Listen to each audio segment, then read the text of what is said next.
Good afternoon. This is the short paper session 3 dedicated to analytics and applications. My name is Konstantin Kucher from Linnaeus University in Sweden. We have 5 short papers in this session, and the first one is called VisMiFlow, Visual Analytics to Support Citizen Migration Understanding Over Time and Space by Andreas Scheidl, Roger Leite, and Silvia Miksch. So thank you very much for joining us, and let's start with the first presentation.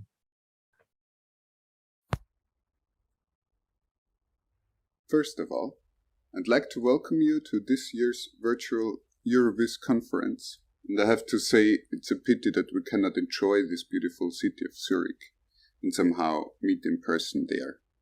But anyway, my name is Andreas Scheidl, and along with Silvia Miksch and Roger Leite, I'm one of the authors of this paper. Our talk today is about a design study that uses visual analytics to explore and analyze migration data over time. The digitization of our world provides us with a vast amount of data. We are using complex data structures to build abstract models of real-world situations. And by exploring these models, we want to draw insight and eventually get a deeper understanding of the data. Visual analytics can support this exploration and facilitate reasoning. So, one of these complex data structures is a multivariate network, which consists of nodes, edges, and attributes attached to both of them. In our study, we use such a network structure to represent our underlying dataset. This real-world dataset provided by the city of Vienna contains the migration records of people who were moving their residency from, to, and within Vienna from 2007 to 2018. The network consists of 250 nodes, which are the sub-districts of Vienna, as well as the rest of Austria and abroad as additional nodes. That means whenever a group of people migrates from one area to another, the corresponding nodes are connected with an edge. The edges themselves depict the number of people who are migrating between those nodes. We have also multiple attributes attached to either nodes like geolocation and shape, or edges like movement count, origin and destination areas, as well as the year and the country of birth of the moving people. With such a complex data structure, it is almost impossible to display everything at once. Additionally, the time dimension adds tremendous complexity to the visualization as the network changes over time. So, we have to find techniques which ease that complexity. And there are many ways to visual networks like node link layouts, adjacency matrices, and many ways to visual time series data as well. But to find effective and appropriate techniques depends heavily on the context. So we tackled these challenges by following a user-centered design approach. With the data users tasks triangle, we defined our requirements to build a visual analytics tool which allows specific users to fulfill their defined tasks. In our case, the target audience were urban planners, as well as the public in general. High-level tasks, which we then broke down into detailed ones, were to get an understanding of the migration in Vienna by exploration, finding patterns and trends over time, find correlation between different attributes, and observe the impact of certain events, for example, the refugee crisis in 2015. So from there, we designed a system which consists of multiple components, each for a different purpose, working together to leverage the strength of individual visualization techniques. We have the main visualizations, which show the network as a whole, a timeline to browse through time or select a time frame, a component to visualize the change over time, and a filter section to concentrate the exploration on different aspects of the data. To complete the visualization, we show the numbers of visible data in a statistics component. In the geographical map layout, we use attribute-driven positioning for the nodes based on the location and the shape of the areas. Since everyone is familiar with reading maps, this works as an intuitive exploration of the location and distances. The nodes are colored based on the movement intensity of each area, so how many people are moving either from, to, or within this district defines the color. The movement count between areas is encoded in the color and width of each edge, while the direction is shown with arrowheads. Additionally, we show important edges on top of edges with less movement to avoid visual clutter. In contrast to this map, the force-directed layout disregards the geographical positioning, but uses a particle simulation algorithm which applies attraction and repulsion forces to determine iteratively the position of each node. If many people moving between two nodes, then the nodes are positioned closer to each other. They attract each other. So this layout shows the degree of correlation between nodes and areas and can be used for cluster analysis.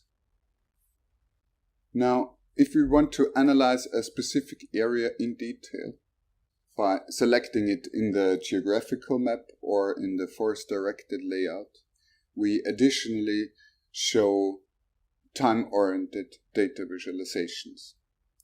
A line chart displays the movement between the selected district and all others. A parallel coordinates graph shows the distribution of birth countries and how it's changing over time, so to say the diversity of the migration of the selected area. And finally, a simply bar chart which shows the evolution of the total movement intensities over time. When using multiple views, it is crucial to make them interoperable. So we want to show additional information when hovering over different elements on the screen. We want to dynamically browse through time or select time frames by brushing. We also want to be able to change the perspective during the analysis and show selected data points from different angles at the same time. So finally, we also want to be able to focus on specific parts of the data by filtering.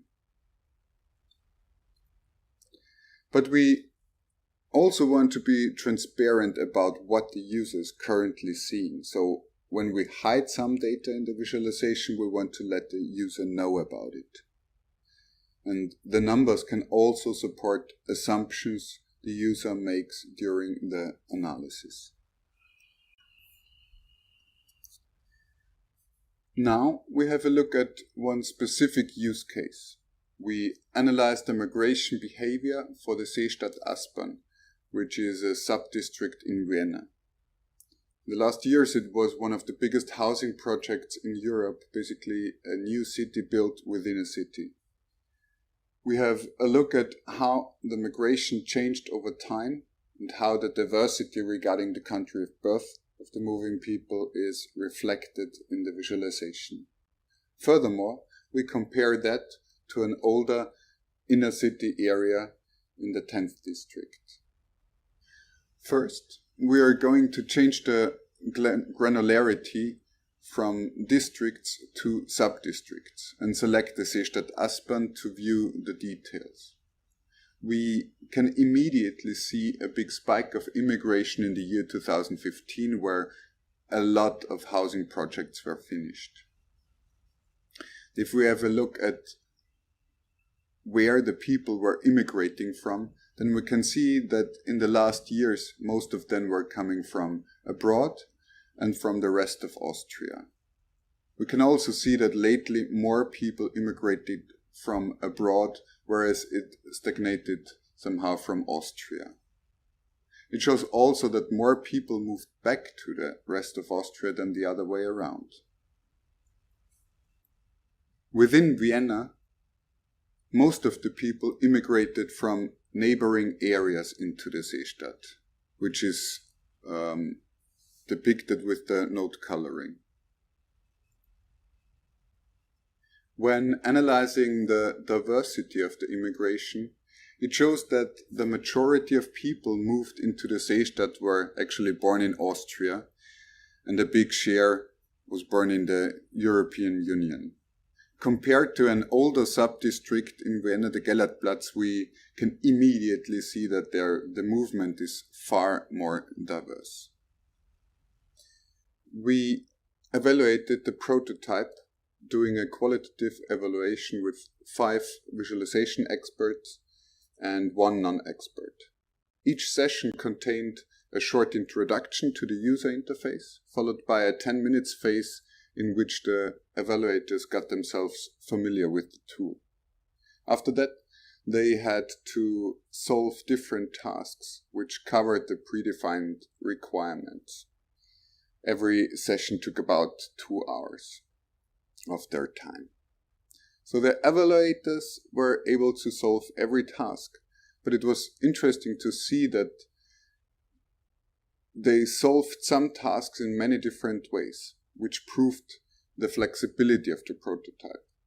We identified strengths like the layout structure, the map design, the interactivity, and also discussed weaknesses which may lead to improvements to the design in the future.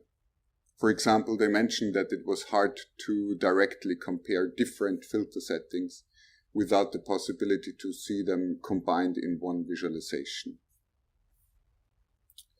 So, which insights do we draw from that design study? A user-centered design approach makes sure that the visualization tackles the right problems and provides the necessary tools to solve required tasks.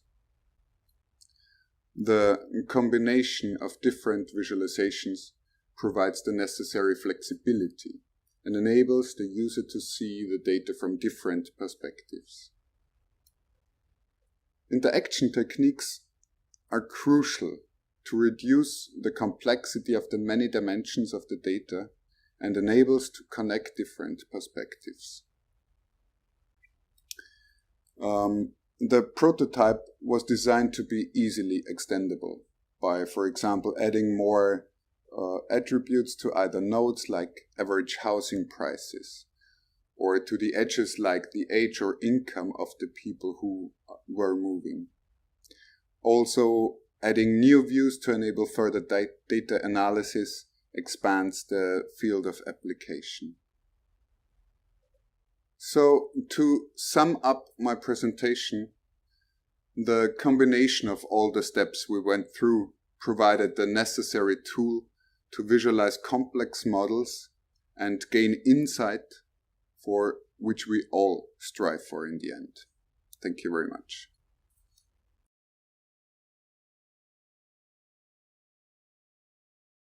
So, very interesting presentation. Thank you very much. We are joined by Andreas Scheidl, one of the co-authors for Q&A. So, Andreas, I see one of the questions from the chat from Gennady Andrienko, mentioning that it would be interesting to extend your work by adding a donut map. Would you comment on that? Absolutely. Yeah, absolutely. I watched the talk of Martin Tenneke today. It reminded me to really extend this prototype by his design space, because it was really interesting to see and to leverage his findings into the design of the map. Absolutely. Thank you. Another question coming from the chat from Jason Dykes. Converging arrowheads are hard to see and internal migrations hard to show with lines. Did you try alternatives to show direction and within zone moves, maybe asymmetric curves? Yeah, we tried several. Also, for example, bundling the edges and so on. But this question drives in the direction, the same direction as the previous one. I would love to see also having maybe the half lines connecting the donut maps and so on. So it would really be interesting to see how that changes the effectivity of the map. Thank you. I would like to remind all the viewers that we are taking questions via Discord and also I believe via YouTube. So please don't be shy for this and upcoming talks. Be active with your questions. But I have also a couple of questions of my own since we don't have anything else from the chat right now. So one of my questions, Andreas, was about the motivation for this work and about your design process. So were there any domain experts, say from the city planning department from Vienna, who would initiate this project, or were it you as visualization experts who were the main driving force? We did. Actually, it originated from a master thesis. So the motivation was to finish the master thesis, actually. So yeah, the driving forces was from us. Okay. Yeah. And do you intend to come in contact with such domain experts and try to get this application deployed and useful in the long run? Well, it would be interesting, but we didn't reach out to them right now at the moment. So there are several projects which want to extend this prototype, also including other techniques like, for example,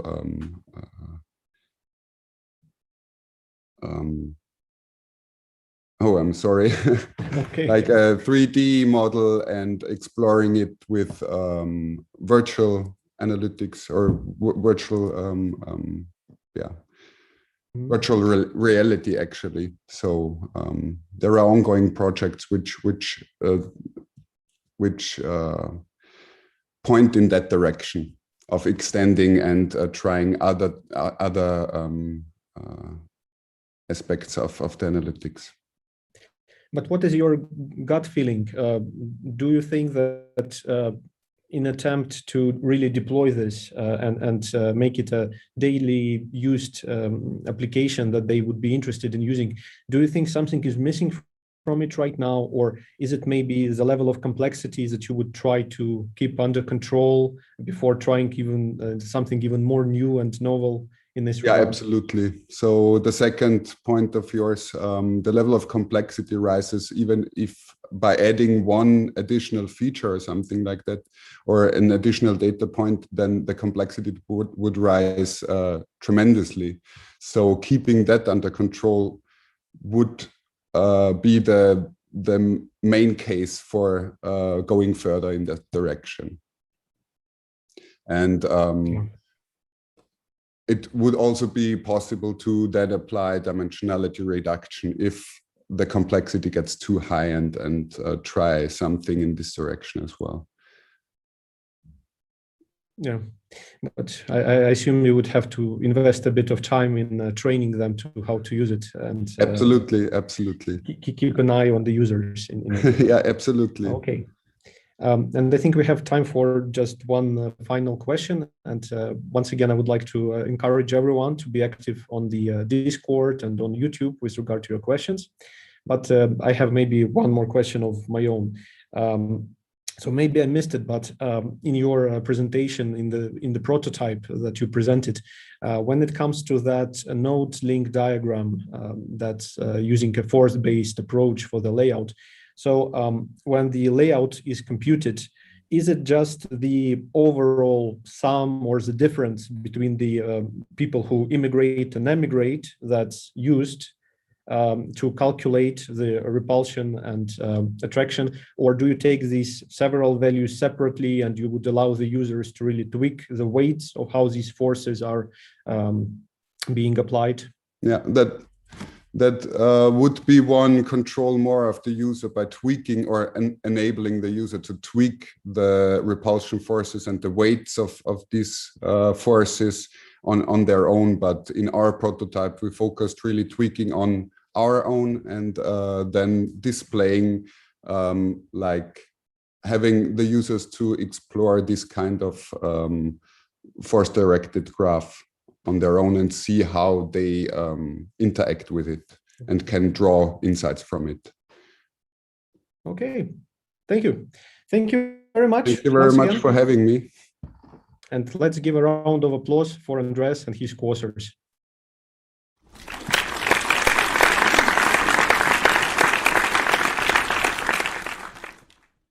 So we are back live. I would just like once again to encourage everyone to be active with the discussion, and after the talks to continue the discussions on Discord, also on Topia. But we have the next short paper in this session, and this is a paper titled DanceMoves, a visual analytics tool for dance movement analysis. And it will be presented by, later joined for the Q&A session by Alexandra, Diehl, and also her co-authors. So we are looking forward to a very interesting presentation. Hello everyone, I am Vasiliki and I would like to present you our paper, DanceMoves, a visual analytics tool for dance movement analysis. The analysis of body movement as a means of expression is of high interest in diverse areas. Some examples include dance, sports, films, as well as anthropology. In particular, in choreography, body movements are at the core of artistic expression. Dance moves are composed of spatial and temporal structures that are difficult to address without interactive visual data analysis tools. Dance domain experts want to analyze and identify patterns within dance moves, and we found a gap in visualization tools for dance domain. Towards this direction, we tried to facilitate the study and analysis of dance poses and movement patterns. In our opinion, the most important and challenging aspect of this paper is its interdisciplinary nature. It combines data visualization techniques, computer science, and dance knowledge. We aim to establish a direct bridge with dance domain experts in order to facilitate our research.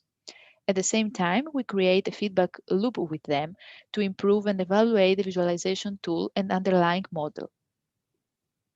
In our paper, we present a visual analytic solution that allows the user to get an overview, compare, and visually search dance move features in video archives.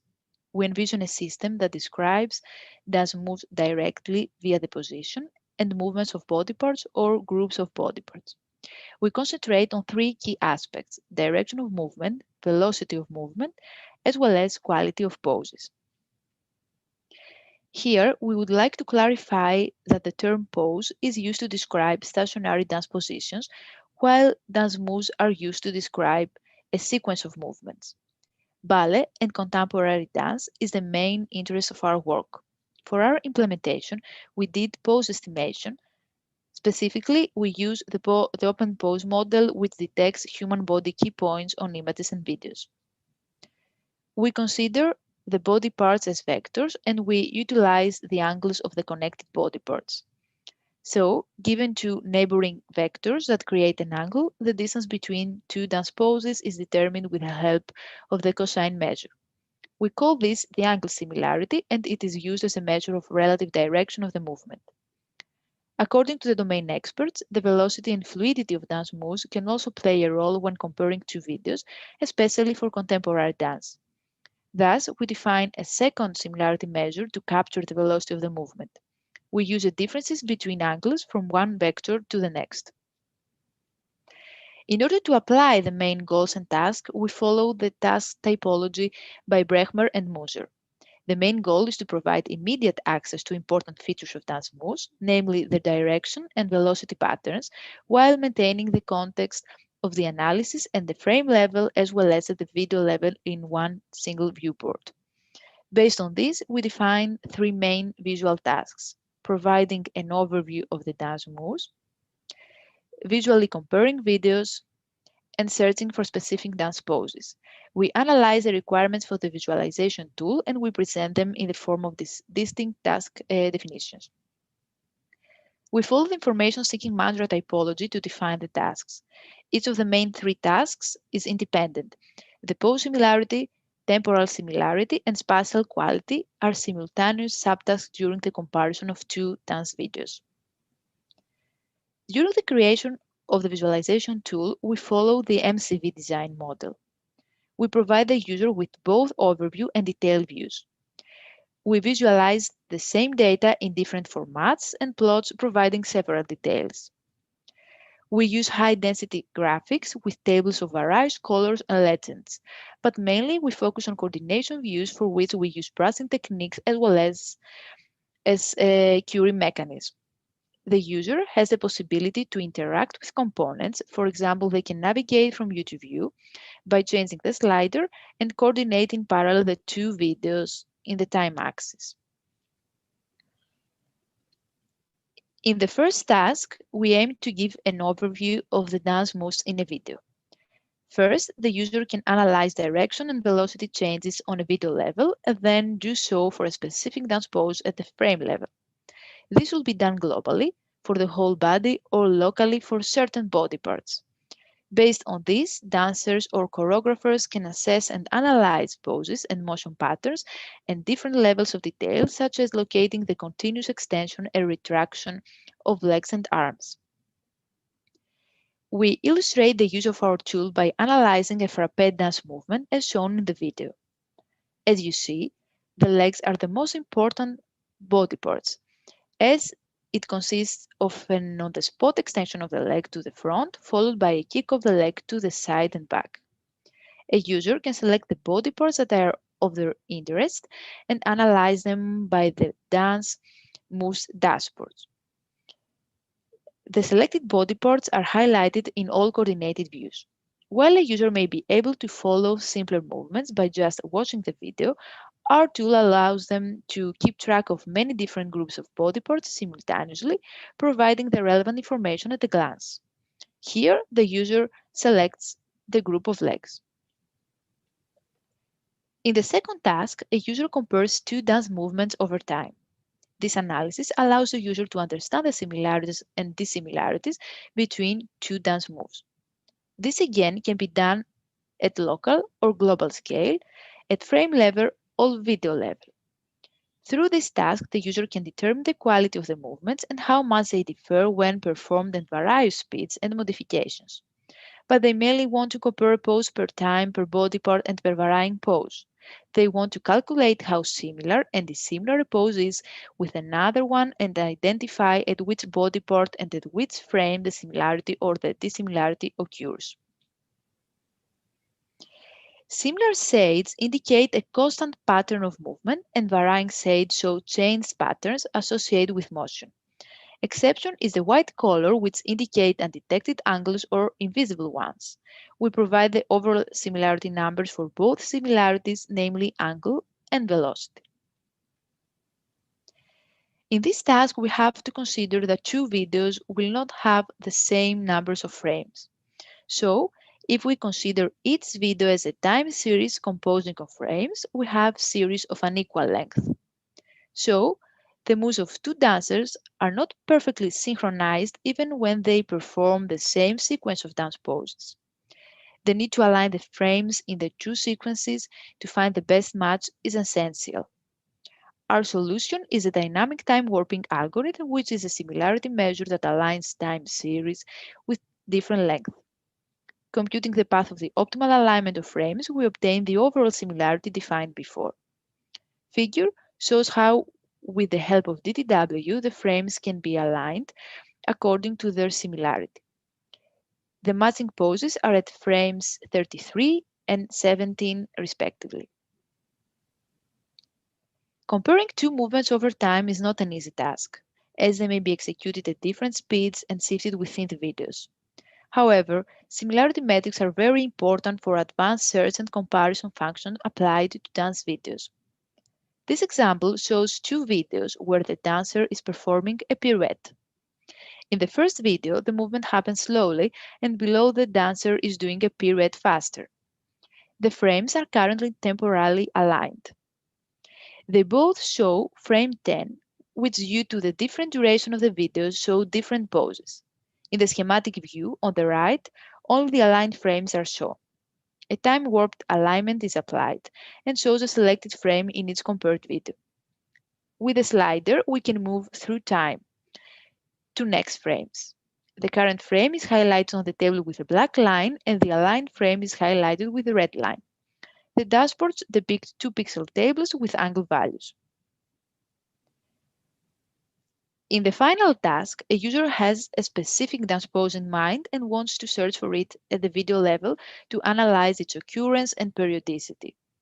This analysis can be done globally for the whole body or locally for specific body parts, and the goal is to locate the dance pose in a video. Locating dance movements and specific poses in video give domain experts immediate access for the investigation of specific dance poses and their execution. The mini-thumbs schematic view supports quick visual search for common dance poses in the video. The picture shows 3 different poses: first arabesque, relevé, and demi-plié. We assume that the user chooses the relevé dance pose. The first column contains all the angles value of all body parts we would expect for a dancer performing a relevé. All the other columns show the differences to these values for every frame in the video. When the difference between them is 0, the color is white. As shown in the 6th frame, the differences for all body parts are 0, and this is a complete match. A partial match later on shows that the dancer repeats a relevé pose only for certain body parts, namely head, hands, arms, and torso. Our tool allows the user to instantly locate complete and partial matches of dance poses in videos, highlighting all the relevant information. In order to evaluate the quality of the similarity measures used in our tool, we perform hierarchical clustering. Since the videos we have are already annotated, we can check whether the videos that we know as similar will be clustered together or not. We use agglomerative clustering. In our case, the clustering starts with every leaf node containing a single video. We use the average linkage, which computes the pairwise dissimilarities between the elements in the clusters and considers the average of dissimilarity as the distance between the two clusters. In general, with angle similarity, 19 out of 73 videos ended up in the wrong cluster, whereas with velocity similarity, 15 of the videos were mi-clustered. These are promising results with a large majority of correctly clustered videos. Domain experts found our approach useful to analyze recurring poses over time. The similarity analysis allows to make connections and similarities among body parts movements and position for the immediate analysis and assessment of dance moves. They also highlighted that our tool helps them to investigate specific patterns that may occur between and after the pose has been performed. Current features can be extended to automatically detect repetitive poses in a video. The tool enables them to gain insights into poses, motion patterns, and development over time. Thus, the expert feedback and the experimental results show that 75% to 80% of dance moves can correctly be categorized. So, our visual and interactive tool depicts spatial, temporal, and velocity changes in body movements, allowing a user to detect and analyze repetitive poses globally as well as locally. We provide the similarity analysis to compare temporal and spatial changes in dance moves and poses visually and with the help of different similarity metrics. We establish a visual query interaction between the dance movement and the user, where a user can search and locate similar dance poses in specific dance moves. You can find our work in this link. In terms of future work, the possibilities are both abundant as well as exciting. The first option is the expansion of our methodology to multiple dance types that can also include multiple dancers. Also, an integration of screenshots, motion, trajectories, and intuitive interaction with the results will be an asset in future developments of the toolset. But in terms of generalization, it will be quite interesting to apply the methodology to another field, for instance, to the field of sports, especially for sports where the athletes are scored for the technical execution of a routine, for example, figure skating. In any case, we are looking forward to implement all of this in the near future. Thank you very much for your attention.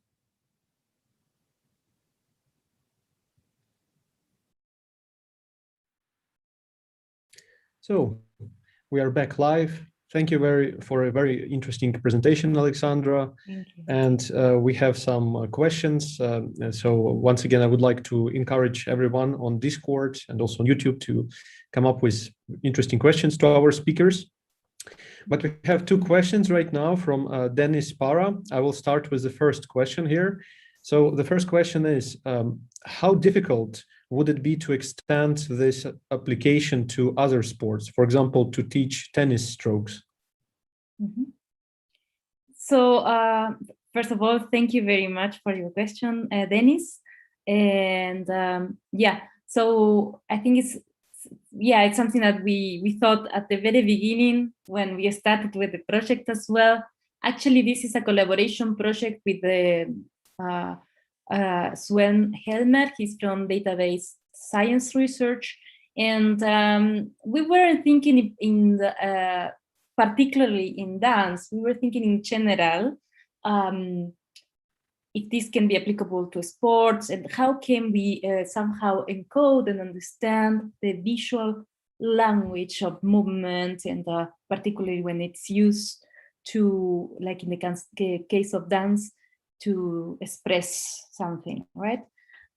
So it's totally applicable to other areas as long as it fits into the requirements. We use OpenPose for the identification of key points. There are other techniques that that we don't use, like optical flow, or some other technique that work pixel wise. But this can be used for that perfectly, as long as you have to do some work pre data processing, like normalizing the scenes, and also we are taking into account there are certain limitations. Maybe this is part of your questions, although applying to a different context, it means to analyze all these possibilities of differences, but we also analyzed, for example, occlusion, what happens when there is a occlusion in the video, and we also tackled alignment, but only in 2D. So there's a lot of things that had to be taken into account. Okay, thank you. And Dennis also had another question. It was about, is it possible to know how much this visualization can help tutoring of dancing for ballet and other types of dancing? Yes, thank you again. This is a very interesting extension. We thought about it as well, but at the moment, this is thought for, or we provide 3 main features, and they are all thought for analysis. So data analytics, the overview, the visual comparison, and the query, which we want to extend to a larger data set. And I have to say as well that this is the work of the 2 first authors. They are master students doing their master project, not even the master thesis. So this is their work, and we are just helping them to shape it. Unfortunately, they are not here today to also talk, but that was the idea at the beginning, to present it all together. Thank you. So I have maybe time at least for one short question from my side as well.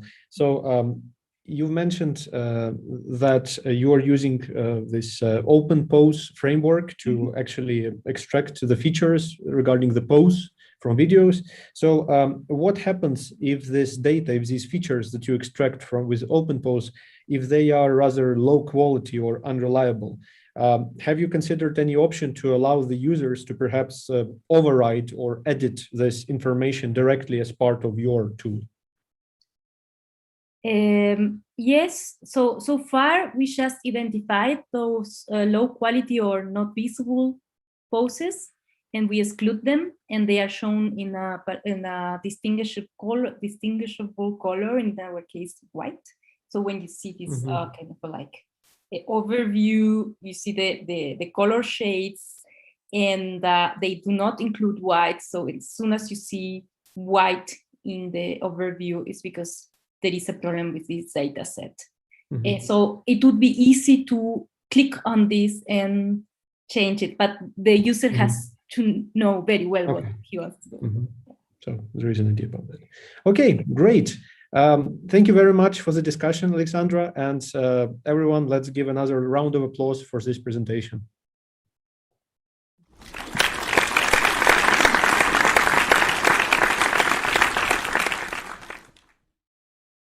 And we are back live, and it's time for another very interesting presentation in this session. So the next presentation is Graceful Degradation for real-time visualization of streaming geographical data. And afterwards, we will be joined by Joao Moreira. So looking forward to it. My name is Joao Moreira, and I will be presenting our work, Graceful Degradation for real-time visualization of streaming geospatial data. Nowadays, obtaining geographic data is getting increasingly more accessible. We can obtain it in large amounts and, in some cases, in real time. By creating the proper visualization, we can, for example, identify roads that need more lanes due to being usually overly congested. However, visualizing geodata starts to be a computationally demanding process if we have too much information and if that information arrives in real time. One way to deal with this issue is to use aggregation techniques, to end up with less raw data to process simultaneously. Nowadays, there are several aggregation techniques for geodata and data streaming. In particular, some techniques can deal with big data, and other techniques can deal with real-time data. However, there are not techniques that deal with both at the same time, and therefore, we decided to create a prototype for visualizing geographic big data in real time, thus merging both fields. As the baseline of our work, we used the concept called Graceful Degradation, where data gets aggregated into different visual idioms as it gets old. For example, let us assume time flows from right to left. Visual idiom 1 represents data as it arrives in real time, visual idiom 2 represents aggregated data received some time ago, and visual idiom 3 represents the final stage of the data. This video demonstrates the concept being used with tabular data. Time flows from right to left, and data gets more aggregated between each period, also from right to left. Besides, each period focuses on presenting different characteristics of the data. We tried to apply the same concept in our prototype by also creating 3 distinct periods: ongoing, recent, and history. The dataset used in our prototype contained trajectories for several taxes in the city of Porto in Portugal. The ongoing period is the most detailed, containing trajectories as they are received, and they shift to the next period only when its corresponding object stops. If the same object starts to move again, a new trajectory will be created in the ongoing period. Our second aggregation period was the one called recent. The trajectories in this period correspond to the ones whose object stopped in the ongoing period. However, they are simplified with trajectory bundling, and each bundle has information on how many lines were used. Both width and the color are used to encode information with a color scale that ranges from blue to green. Our final period was called history. This period is the final accumulator for the data. The lines that belong to the recent period shift to this one after a specified amount of time. To represent them, we used 2 techniques, a clustered heat map and a spatial heat map. Both use a matrix grid, and each cell of the matrix works as a counter according to the lines that go over them. The former changes the saturation of each square, and the latter interpolates the square's discrete points to create surfaces. In this image, we have a visualization with all periods. Orange circles and lines represent the ongoing period, green and blue lines the recent, and purple-gray areas the spatial heat map encoding the history period. We tested our prototype to determine if users understand the difference between each data representation in real time. Namely, if they were able to identify trends, and if they were able to understand how they changed over time in data streaming. To evaluate users' performance, each participant was asked to complete 10 tasks. All tasks were performed in real time using the functional prototype with the 3 periods enabled all the time. In this video, we see the visualization evolving from the beginning, where we only see the ongoing period, After a few seconds, we start seeing the recent period. Finally, the history period steps in this case with a spatial heat map. Beware that participants interacted with the prototype, instead of just seeing the video like this one. We divided tasks into 3 sets, each corresponding to each period. Tasks 1 and 8 focused on the ongoing period. Task 1 was follow a specific vehicle and point out when its trajectory has transitioned to the recent period. And Task 8 was indicate one vehicle that does not follow the trends displayed by the visualization. For the recent period, we defined 4 tasks. Task 2 was indicate the street that was most used recently. Task 4 was explain whether recently there has been more traffic outside or inside the city. Task 5 was, after viewing the prototype at 2 different times in the simulation, explain whether trends in traffic have changed between these 2 times or not. And finally, Task 7 was go to Ponta Rábida and indicate how many vehicles passed through it recently. Finally, Tasks 3 and 6 focused on the history period. Since we had 2 representations for the last period, each task had 2 alternatives, one for the clustered heat map and one for the spatial heat map. The last 2 tasks were a bit differently, because they did not evaluate any period in specific. Task 10 in particular was a free-form task where the user could make any observations about anything they desire, which means this task did not have a correct answer. Furthermore, the users were asked to voice their thoughts about whatever parts of the map or trends they noticed until they felt that they had no further observations to present. Task 9 was a scenario will be shown. This scenario will have a gradual but significant change. When it happens, indicate it. And Task 10 was explore the visualization and make any observations. We measured the elapsed time for each task, the success or failure in completing it, and the user classified its easiness in a Likert scale rating from 1 very difficult to 5 very easy.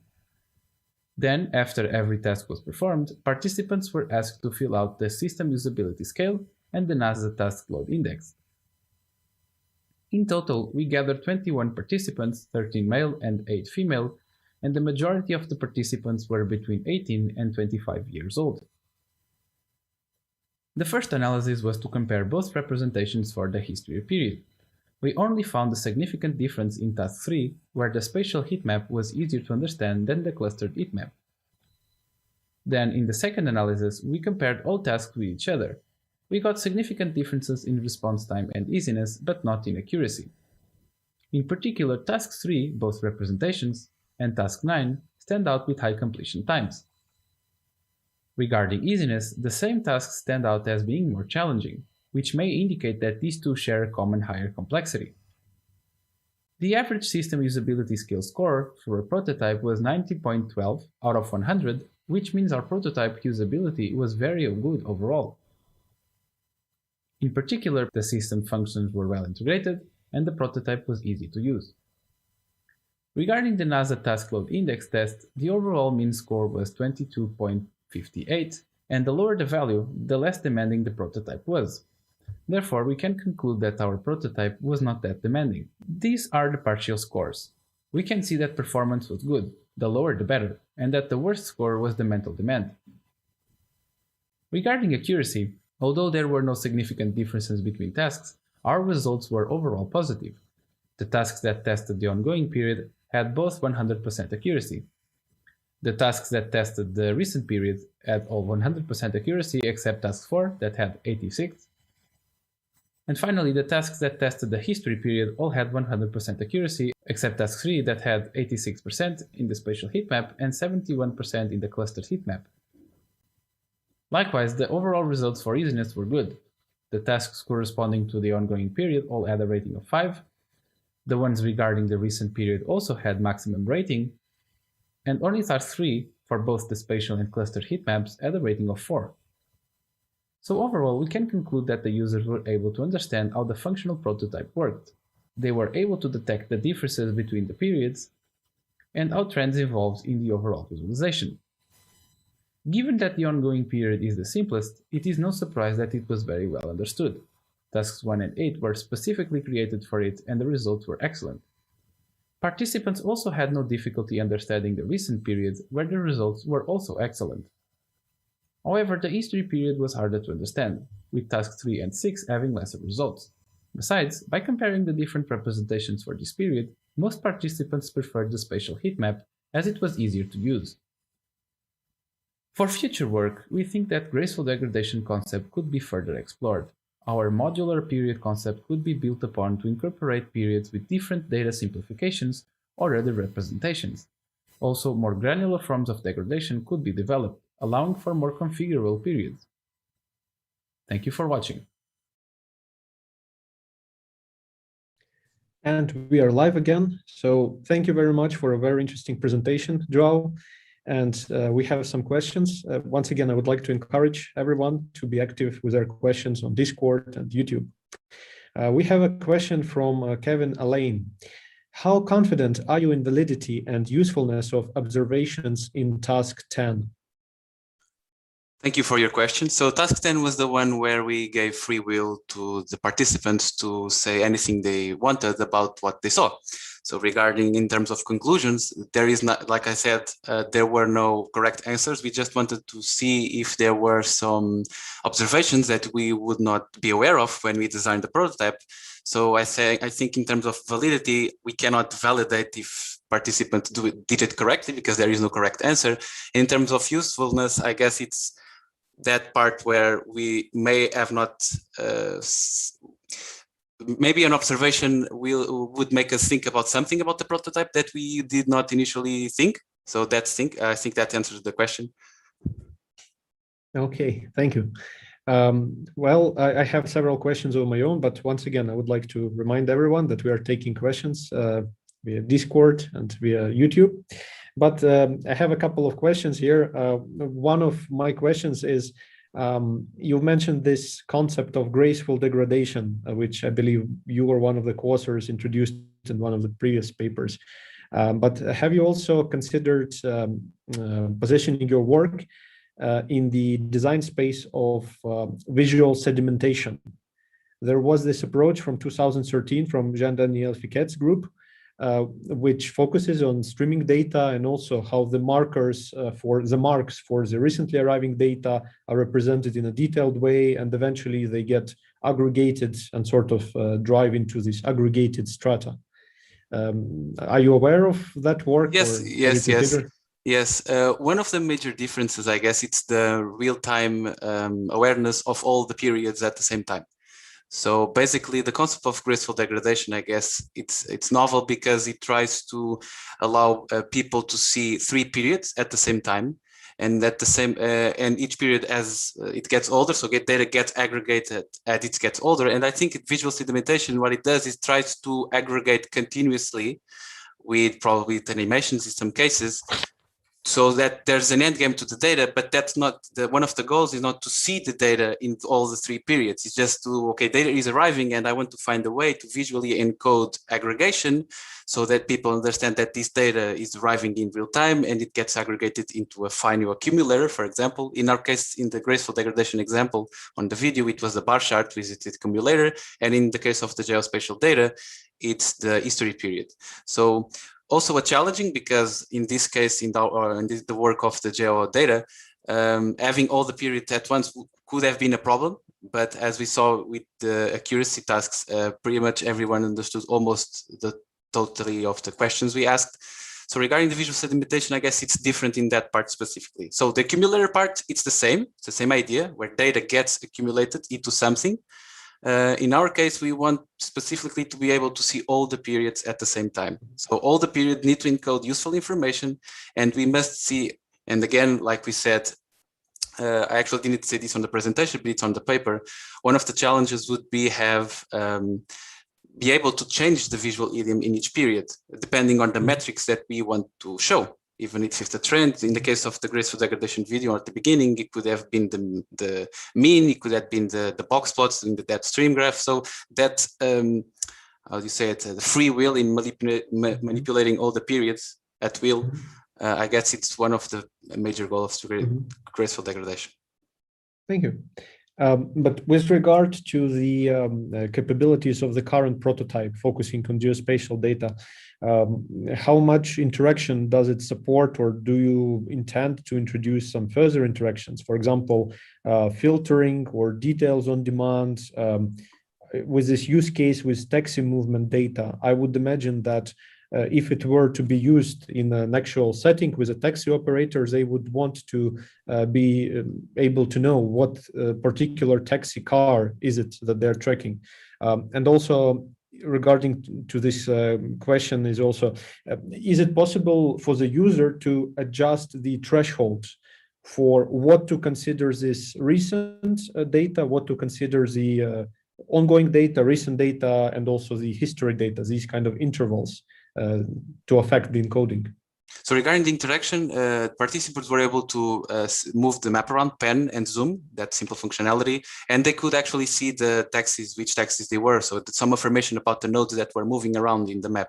Regarding that, the thresholds for in particular for the recent period, they can be changed. They were changed on our side, but participants could not change that in real time, although we might have allowed that. But our goal was to see first if they were able to understand the visualization. That interaction is actually a great idea to put on another future user test, because if people imagining of course, on a case where this is actually used as a product for planning, for example, having that kind of control would be very useful. So it was possible to do that, but not during the test itself. The only control participants had were to move around the map to see the nodes that were moving and to see and zoom in and zoom out. And the map and everything would adjust to the zoom so that the lines would not get too large nor too small according to the zoom. But yeah, that was the only interaction they had. Thank you. And one final question from my side is that, as far as I understand, for this current prototype, you used more or less only a single data set based on taxi movement in Porto. So have you considered testing your approach, even this particular prototype, with different data sets, which might have slightly different temporal granularity or velocity of incoming data, maybe also uneven intervals between the incoming data points, some missing items and such? Yes, we tried, but that's a challenge in itself, because we entered another field of research, which is the computational part. So at this point, we are trying to find, we are still studying that part. So we wanted to first see if this is actually useful until we try to create a solution that handles the, how do you say it, the performance. Because this data set was like the middle term in terms of what we could achieve in real time to do the testing. And there was another data set that we tried, but if we wanted to do that in real time, we get to a level where actually it's not possible to do it without having a lot of frame rate drop to test what we wanted, which was the usability at first. So that is actually a challenge, obviously, in big data to get a prototype that does that with a most larger data set. This one was particularly big already, but there are probably more data sets that are very larger than this one that would probably not allow us to test everything as we wanted, because that itself is a challenging to encode everything at once with that, for example, how the granularity of the data of the ongoing period, for example, if we want everything at once on the ongoing period, which we don't actually know yet how much of that information would be useful to see at a time, because probably if we want to see everything at the same time, it would probably get cluttered. So this was a middle term, because our goal at this phase was really to see the usefulness of having a visualization for this kind of perception, basically. So that's a challenge, yeah. Thank you very much. Thank you very much for the presentation and for the discussion. And let's give a round of applause for our speaker again. Thank you.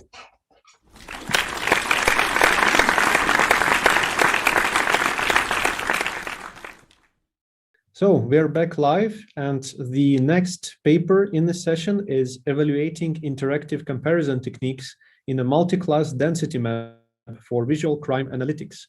And our speaker is Dennis Parra. So looking forward to another very interesting presentation, and please prepare your questions.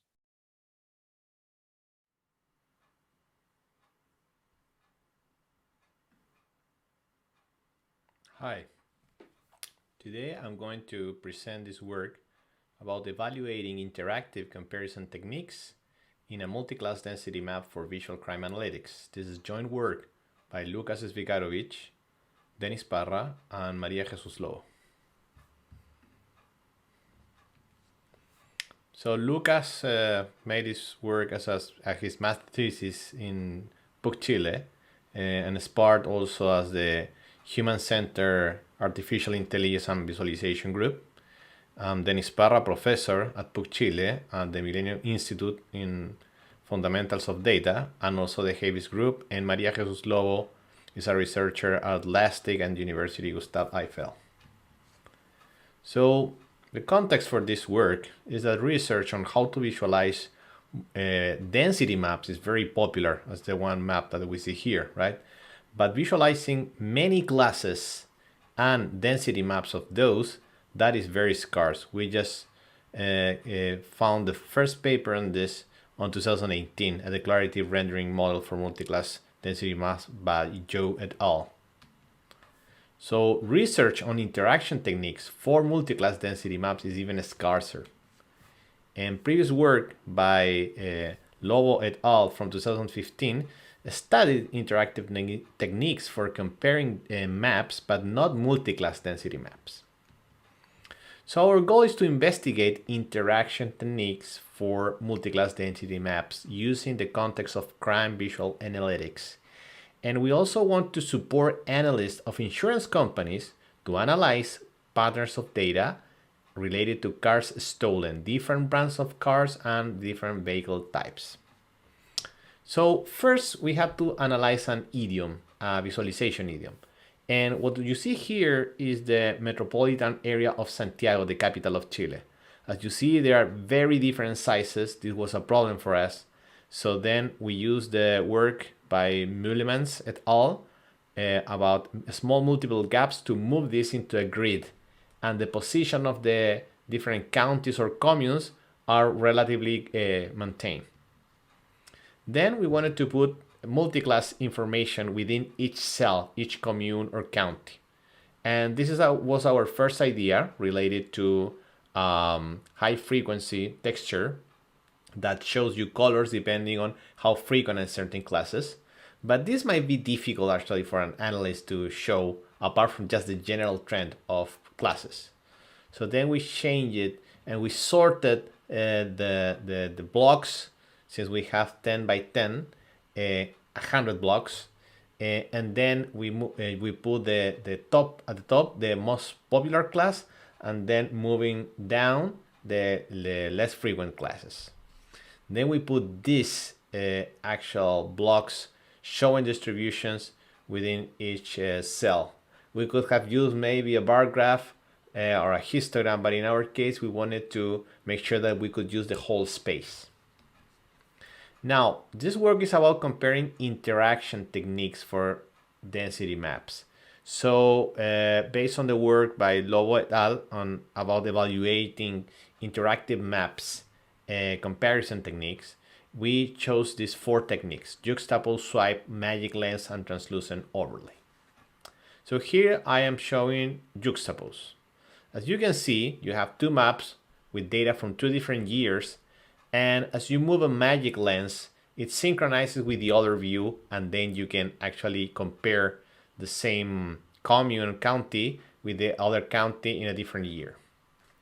These other techniques is swipe. In this one, you're going to take the slider and you're going to move it.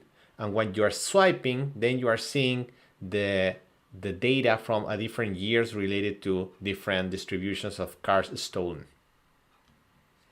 We also have the magic lens. In this case, you have like 2 layers of information, and the first layer is showing 1 year, the second layer the other year, and you're revealing the second layer by using this magic lens. As you see in this this demo, you can move the lens and then you're going to see the other data from the distribution on a different year. Finally, this is the translucent overlay. This is quite simple. You can compare, but you only have to move a slider that is on the left. You move the slider, and then by moving the slider, you can actually see the other distribution by changing the transparency of these 2 different layers of information. Okay, so then if you want to somehow classify these different techniques, we can take into account 2 different aspects. One about visual interference, and the other is divided attention. What we can see is that with swipe, magic lens, and with overlay, we are always looking at the same point, right, in the map. And the interference is between these different layers. Now, if we have juxtapose, we are not having an visual interference, but we are dividing our attention. We have to look on one side and then on the other map. And in addition, there are different ways that we are scanning. In one case, this is just a vision-driven scanning like in the overlay. In the case of swipe and magic lens and juxtapose, you have to move something. And then that is related to scanning with motor-driven. That makes you maybe a bit more tired, right? So then we had two hypotheses. The first hypothesis is that techniques that superimpose the visualization, like magic lens, overlay, and swipe, will be more efficient than techniques that juxtapose them. On the other hand, we have another hypothesis that is that visual-driven scanning will be more efficient than motor-driven scanning. This is also coming from the work of Lobo et al. In 2015 CHI conference. Then we designed a user study. In this user study, we have 4 techniques: the juxtapose, the swipe, the magic lens, and the overlay. And we have also 2 different tasks. One related to comparing the same county over 2 different years, like we are seeing on the screen, and maybe over 2 different years to different counties. And you have to compare the distributions inside, right? So then in the case of 2 counties, we see that we are increasing actually the divided attention compared to only 1 county.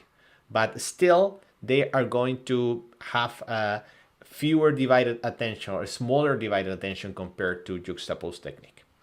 Now, in the case of 1 county, we are going to somehow manage or control the difficulty if we are comparing 2 distributions which are too similar or maybe very dissimilar.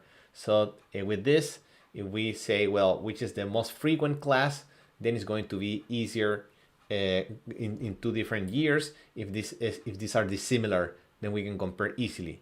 In the case of 2 counties, we are comparing 2 different areas. So then you have to manage somehow the difficulty, increasing the Manhattan distance. So if 2 counties are very far away in the map, that's more difficult to compare. You have to keep one in memory and then look at the other one. And if the distributions are very different, that also makes it even more difficult. Okay, now this is more or less the task.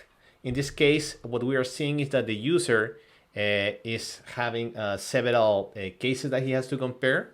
Here's a question, in this case in Spanish, asking for in which year the county something had higher percentage of stolen cars from the brand Toyota if we compare against the county of Vitacura.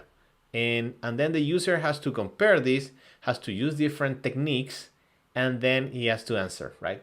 Actually, we are assigning the technique, so then the user don't have to care about that. Then, which are the results? First thing is, let's look at the 1 county case. So the user is comparing a distribution of cars stolen in 1 county and then in the same county but in a different year. We see that most of the percentage of correct answer, because the user had to answer many cases, overlap, and they are between 75 and 100% correct. So this is quite good, right? And the meantime, also there is overlap. That's easy. Now we're starting to see changes, but they are still overlapping in the case of medium difficulty. But as you notice, with swipe we have 100% correct answers, and in the other case we have between 50 to 75. For instance, in the case of juxtapose, we have a significant drop in percentage of correct answers. And also if we check at time, we see that swipe requires less time than the other techniques, right? Significantly less time. And even overlay and movie lens are like less time than juxtapose. And then when we go to hard question, that means that the distribution of cars stolen between 1 year and another on the same county is very similar, so it's difficult to compare. Then we have a significant drop of performance only on juxtapose. On the other techniques, we don't see such big change.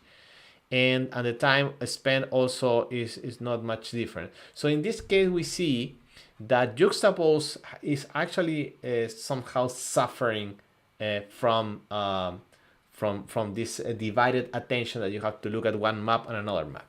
Now, when we have two counties, we don't see changes in performance, and any big change in performance significant, but we see differences in terms of time spent in order to finish the task, right?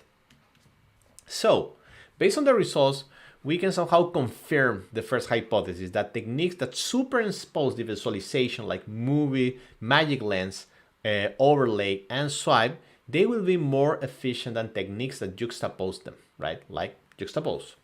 But in the case of visual-driven scanning, we didn't find that overlay was more efficient than motor-driven scanning, which is in contrast to the results of Lobo et al. But here we are looking at multiclass density maps, so that might make a difference. Now, in terms of what we are planning to do in future work, we would like to change this way of representing the distribution with maybe more natural, traditional ways to represent distribution of multiclass data, like a simple bar graph, or maybe just like a pie. Yeah, and we would like to see if people see any differences. The other thing that we would like to do is maybe conduct the study with more people, and also in different fields, and even with generic data, and that could give us a better sense of generalization of these results. So that's it. We thank you for your attention, and then we are ready to answer any question about this. Bye.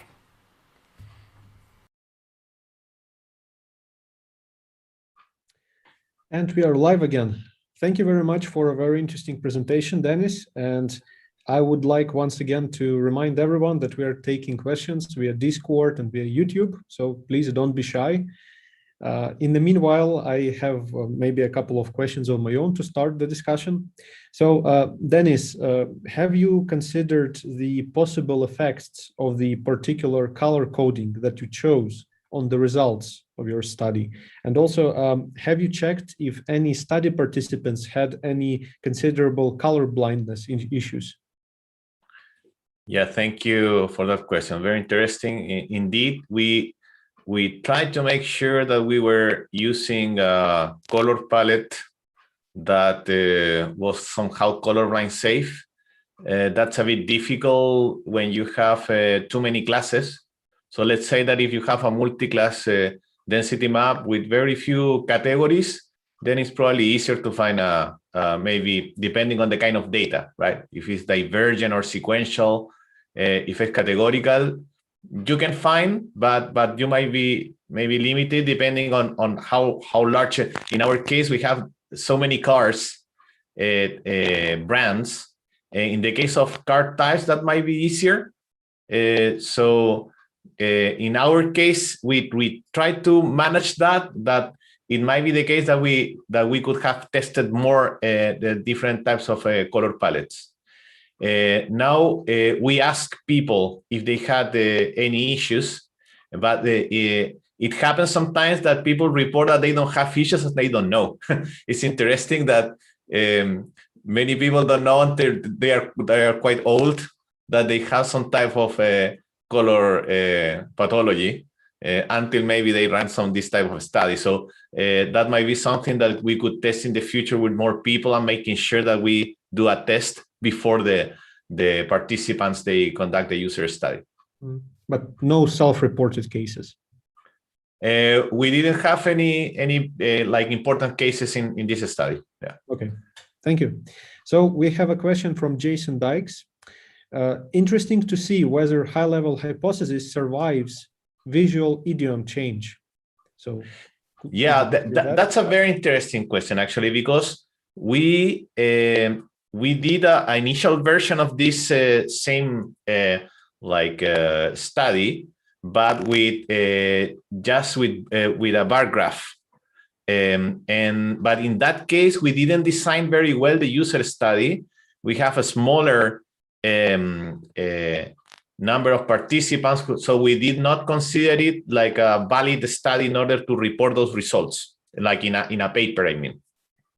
But as I said in the future work, we need to do that. I mean, actually the most natural way to represent the categories is a bar graph. You also have better efficiency of the encoding the bars. You can tell easily if the one category is twice as frequent as the other. But on the other hand, you might be not using the whole space. You might be using a block. The bar takes certain space, and then you are leaving a lot of white space. So it would be very interesting to compare exactly what Jason is asking there. If the high-level hypothesis is maintained when you change this idiom, or you change to other idioms like a pie chart or other ways to represent distribution data. Mm-hmm. Thank you. So I have another question of my own, but please keep the questions coming, the chat, and of course afterwards we can always continue the discussions on Discord. Sure. And also on Topia. I would like to remind everyone. But my question, Dennis, is have you considered if it makes any difference if this swipe technique that you're using, if it supported not only horizontal orientation but also vertical orientation in terms of the UI? I mean, especially for the task when several counties are compared, and it might just happen that the user sees one county in one part of the interface, another one in the other part, and maybe the direction vertical swipe might have resulted in certain different outcomes. Yeah, that's well, I didn't think of that, to be honest. And that might be somehow contextual. In the case of Santiago, there are important differences, I would say, socially and geographically in the city when you compare east and west. When you go to the east, you have the mountains, so then the city is like going up in a way geographically, and on the other way around, you're going towards the coast, so it's going down, and that then it makes more sense to use kind of like a vertical slider. But maybe if that condition would be the other way around, as you say, it might make more sense to compare north and south, or up and down. We didn't implement that, but it would be actually very interesting to test that. If maybe there is a correlation between some dispositions that you see in phenomena, natural phenomena, or social behavior in the city, and the way that it behaves better for comparison, these two types of direction that you can put in that slider, right? Mm-hmm. Yeah. Thank you. Yeah, and I have perhaps one final short question.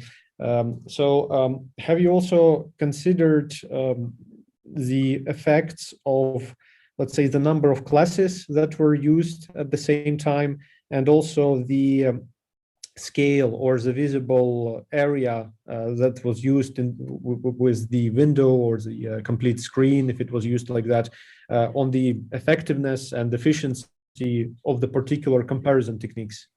Yeah.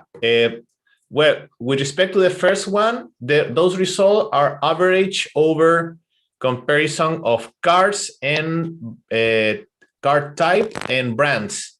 So in one case, we have fewer number of classes than on the other. So I would say that in that case, the results are quite robust, right? But if you change dramatically the number of classes, because here we are also investigating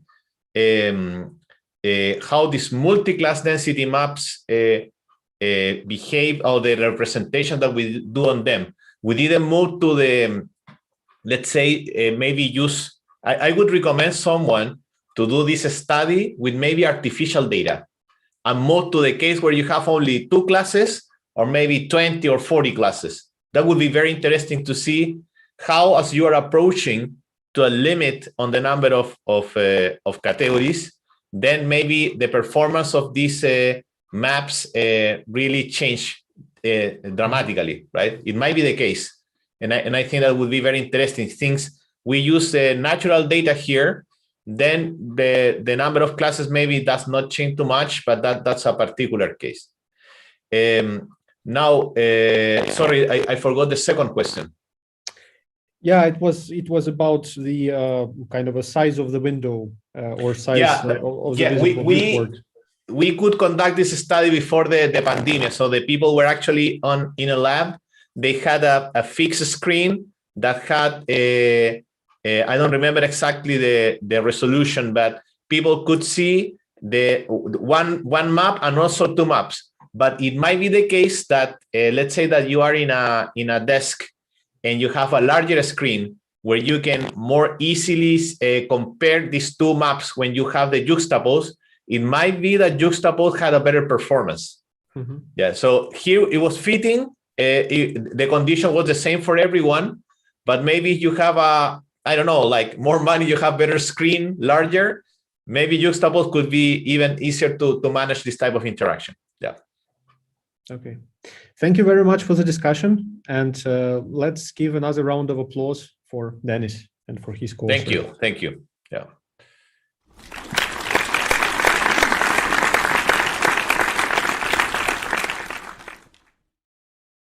And we are back live. So we have the final paper of this session, and it's discussion flows and interactive visualization for analyzing engagement in multi-party meetings. The speaker is Tao Wang, but I believe that we will be joined by all the three co-authors of this paper during the Q&A session. So looking forward to that, and please remember to think about some very interesting questions.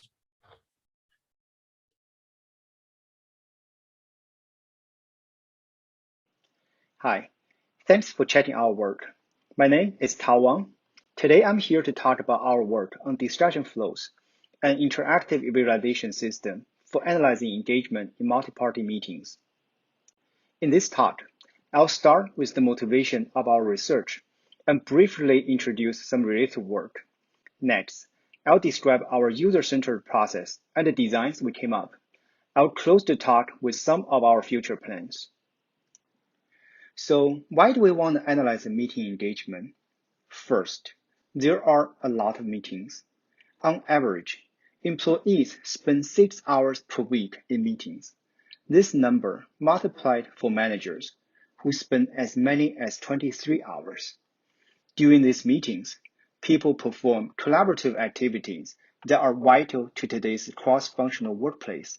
Therefore, being able to conduct meetings effectively has become a key factor for an organization's success. When thinking about effective meetings, engagement emerged as an interesting indicator. Research has shown the level of engagement during meetings correlate with outcomes. For example, when the engagement is low, people report lower quality of their decisions. If organizations could understand what happens in meetings, they would be able to improve and get more out of meetings. However, analyzing meeting engagement is a challenging task. It's not just about recording meetings. Unpacking interactions and finding insights are not trivial tasks. Conversation is inherently a social process. The words exchanged in a meeting are only part of the story. Other social cues, such as awkward silence or interruptions, provide valuable context. In a group meeting, the group dynamic may change easily to respond to people's behavior. AI technologies may be able to help transcribe and summarize the spoken content, but they are less useful in recognizing social cues. To support users analyzing meeting engagement, we need tools that could bring our attention to relevant social interaction and help draw connections. Researchers have explored using visualization to uncover insight from conversations. This work often deals with either text data or speech data. Text data can be emails, online posts, or chat history. They are produced in the text format directly. In contrast, speech data is transcribed from spoken conversations. Compared to text data, speech data tend to feature more informal language, have loose structure, and the flow of exchange is more likely to be influenced by social interactions. Our work in discussion flows differs from previous work in two aspects. Firstly, discussion flow focuses on helping users discover social cues which will in turn help them analyze engagement among participants. Secondly, discussion flow provides comprehensive support to users' multi-step exploration process. We try to accommodate users' changing objectives at each stage of their analysis. We followed a user-centered design process in this project. To ensure our work is grounded on realistic use cases, we started with semi-structured interviews with 10 participants recruited from SAP, a large enterprise software company, to understand what information from meetings is valuable to them. The participants are from a wide range of roles, and they attend group meetings frequently. Interviews last between 15 to 30 minutes. During the interviews, participants were asked to discuss around 2 probing questions. First, what would they want to know if they missed a team meeting? And second, what would they want to share about the meeting to someone who has missed it? We had 3 main findings from the interviews. First, a user's pursuit of information is driven by agenda. Participants are mainly interested to discussions related to their responsibilities, such as the project they work on. But on the flip side, the definition of relevance is broad. Seemingly irrelevant project might be useful if they share similar work items. Secondly, context is important when trying to put content in perspective. Users are not happy with simply receiving a summary of the final decisions. They want to know how a decision was reached, such as who proposed the solution or how much deliberation happened. Finally, long-term engagement patterns are informative for managing a group. Participants with managing responsibilities emphasized the importance of being able to understand the participation of all group members across multiple meetings.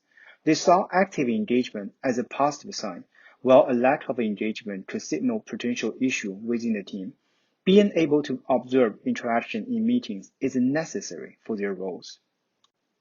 Informed by the interview findings, we decided to target our design to users with managing roles who needs to pay attention to engagement from both the productivity and the team building aspects. Based on the user's need to maintain a big picture and explore specific meetings in depth, we defined 3 design tasks. First, users should be able to compare multiple meetings based on their criteria. Second, users should be able to examine a specific meetings in detail, both its structure and speaker interaction. Third, the transition between these steps should be logical and intuitive. We chose to develop our prototype using the International Computer Science Institute's Meeting Recorder Dialogue Act dataset. It was collected in early 2000s and includes 75 meetings. Most run about an hour and involve at least 6 speakers. The dataset is released with rich annotations, including demographic information about speakers, topic assignment, and transcriptions. The main advantage of this dataset is that meetings are natural, in the sense that they were real working meetings on real projects. They reflect more accurately the kind of meeting we hope discussion flows will be useful. In addition, the rich annotation provides a lot of opportunity for us to experiment necessary user exploration features, such as filtering or searching. To design the visualization, I and my 2 co-authors conduct multiple brainstorming sessions. We live at different parts of the world, but thanks to online collaboration tools, we are able to have some very productive sessions. We developed the discussion flow as a web application, mainly utilizing JavaScript and HTML5 canvas. As defined in our task, we provide multiple levels of support to users' exploration process. This is the top level. The aim is to give users the big picture and allow them to compare multiple meetings. We use glyph to represent each meeting.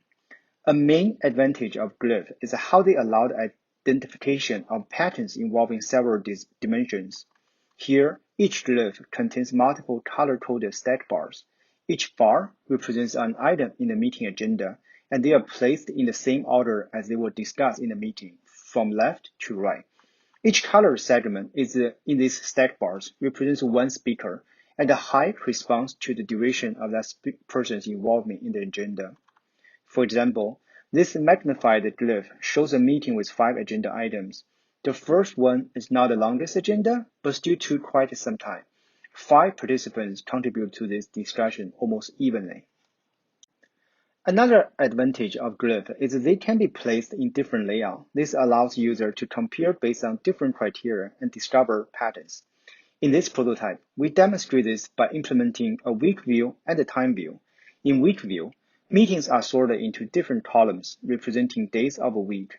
In time view, meetings are sorted into rows representing time slots.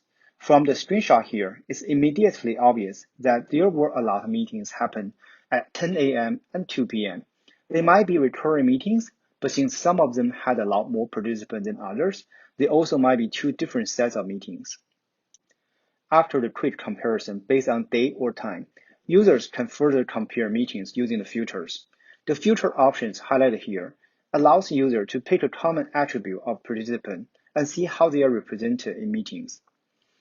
With the demographic information available in the dataset, we implement filters based on participants' role, gender, and native language. Role in this dataset can be professor, postdoc, PhD, and so on. Each filter group has its own color theme. Select the group or one of its options will apply the corresponding color theme to the glyphs. Users can continue zoom in to see the involvement of more specific participants. For example, in this screenshot, it's easy to see that professors were involved in 61 meetings. Among all the professors, the one with ID ME013 was the most active contributor. She or he has attended 49 meetings. Here is a video of the filter features in action.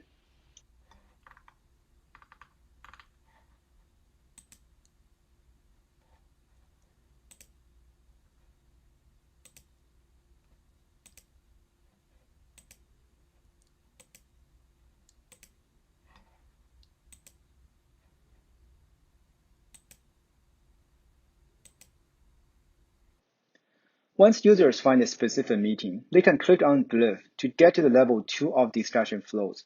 Here, we utilize two visualization techniques. First technique is the flow diagrams, which is where discussion flow gets its name. They show a participant's engagement from one agenda to another. The vertical axis represents the duration of time spent on one agenda, and the horizontal axis represents the order in which the agendas were discussed. This is consistent with the logic behind the glyph on overview page. This way, users won't get lost when moving from overview page to this page. Each flow represents one speaker. To help trace speakers, even if a speaker doesn't contribute to an agenda, their flow is still drawn, but will pass below the agenda bar. Since the transcripts are timestamped at the word level, we have some good idea when the speaker talked and when they are interrupted. As the interruption can be really telling about the dynamic in a discussion, we try to convey them here using the flow's top edge. We employed three types of lines. A solid line means no or little interruption. A dashed line means some interruption, and a dotted line means many interruptions. A second visualization technique used here is parallel coordinates. We use them to augment participants with additional attributes. They also serve as filter controls. User can select an attribute to highlight the corresponding flows. This video demonstrates how users can use the nodes as filters. With a simple click, users can explore how native English speaker, non-native speaker, female participants, or male participants contribute to the discussions. Users can also highlight individual participants from the meeting. The color theme used for the visualization is carried over from the overview page. For example, if a user was comparing meetings based on native language, when they pick a specific meeting, the flow diagram will also use the color representing language to render the visualization. This design is again to help users maintain a continuous experience. You might have also noticed some participants have similar colors. When a user is interested in exploring based on a particular attribute, say based on native language, to show multiple participants in the same group, we use different shades of the same base color. We calculate shades for each participant based on other attributes. This dataset includes the participant's age, which is used for this calculation. Similar calculation could be made based on other factors, such as experience. Most agenda items include more sub-level agenda. When necessary, users can zoom in and examine them at the next level. In addition, users can choose to see the visualization based on words. At this view, instead of agenda, the flow diagrams convey participant contribution during a customizable time interval. With a smaller interval, users can observe close-up interactions. In this example, the top diagram uses a 5-minute interval. We can roughly see who dominates different parts of the meeting.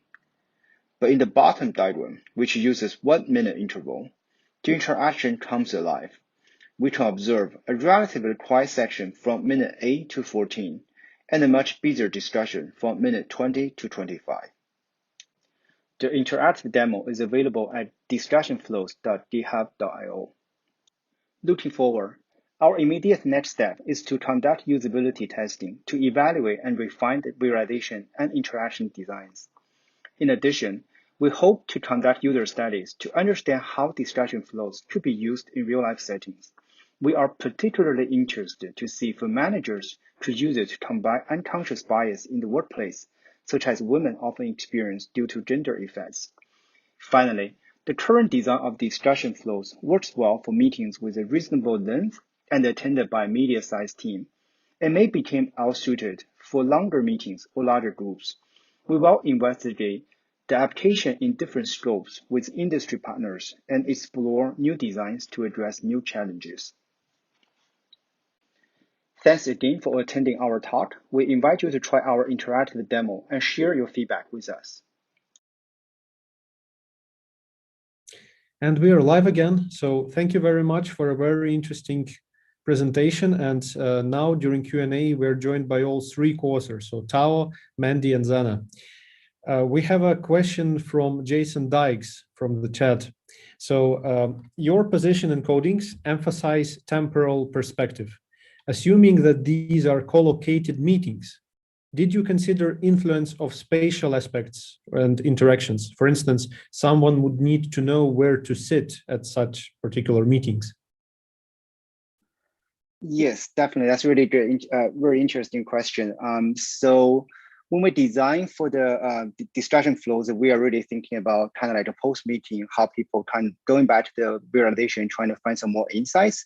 And because from previous research, we know like there's a prior study with the one of the private research already found out like doing co-located meeting in real time, people actually getting distracted by visualization. So they found by presenting visualization afterwards, they're actually providing more benefits. So for this one, we kind of implicitly we are thinking about having a visualization, how being helpful after the meeting. For our user study design, we are trying to look at different approaches, thinking what will be the best way to providing, kind of gather some feedback from either situation.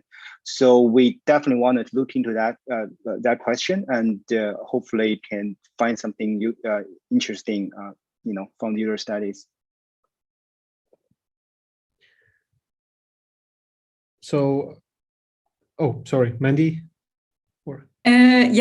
Just one idea what we also had. We started with a meeting now, with a personal meeting, but it was also now in COVID area, it would be also interesting to analyze digital meetings which take place remotely.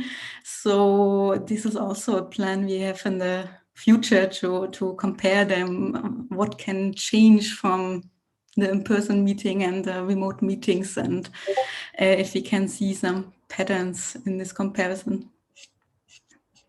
Thank you. We have another question from the chat from Paolo Buono, also regarding the visual design. How does the vertical position influence the understanding how to interpret, for instance, interleaved flows? Yes, so for this part of design, because one of the main goal we wanted to do, and also that's what distinguishes our work from other work, is that we try to emphasize the social interaction, the kind of like the dynamic within the meeting. So we designed the interleaving flow, like the people going on the top, going moving on to the lower, to kind of indicating who are the dominating speaker, even part of during the different phase of the meeting. So that's our intention there. And we also understand from our user, our requirement gathering, people wanted to understand who's the dominating speaker at different conversation points, because they want to know who proposed the topic, who actually, is there sufficient discussion or deliberation about certain ideas. So that's our approach to responding to that requirement. Yeah, so that's what we was the design goal there. Thank you. And maybe one quick question from me. So you have so far used this existing data set with your very intricate, very nice visual design, but considering, let's say, real world applications, maybe with your collaborators from SAP, how much effort and resources do you think they would be interested to invest in the process of actually collecting and pre-processing this data that could be then used with your visualization approach? So I work at SAP. This is my current challenge. I trying to get some real team to actually sign up to be a collaborator in this project, so I can gather some more real life meetings. Especially, I think someone mentioned in the chat, meeting has changed in the past 20 years. So this existing public data set was collected early 2000s. So we believe that how people converse, how people discuss, that's kind of human nature, don't really change that much. But the way how we organize meeting, how we use using different tools to influence the productivity of the meeting, that obviously have changed a lot. So now we definitely, for our next phase of the study, we really do want to get a real life meeting, trying to see how people, what they really looking for, what kind of insight they're really looking for from using this tool. So I'm trying really hard to reaching out to our team within SAP and also my other, even outside SAP people I might have contact from other corporations to see if I can get some good data set. So far, it's kind of challenging because all the GDPR with all the privacy related law being enacted in the past couple of years, there's a lot of barrier before they can give me a to go. But I'm confident, at least because what we're trying to do is presenting a lot of anonymization options, so they don't really necessarily need to share the content. I just need to know the recording, kind of have all the words there, but don't necessarily need to, the meaning, the exact transcript of their meeting. So we have some good conversations. I think I can get some really good, robust data set for us to really evaluate this technique in real life settings. Keep my finger crossed. Okay, great. So thank you very much for this presentation. And I would like to remind everyone that, of course, the discussions can continue on Discord and also on Topia. So let's give a round of applause to the authors of this paper. Thank you.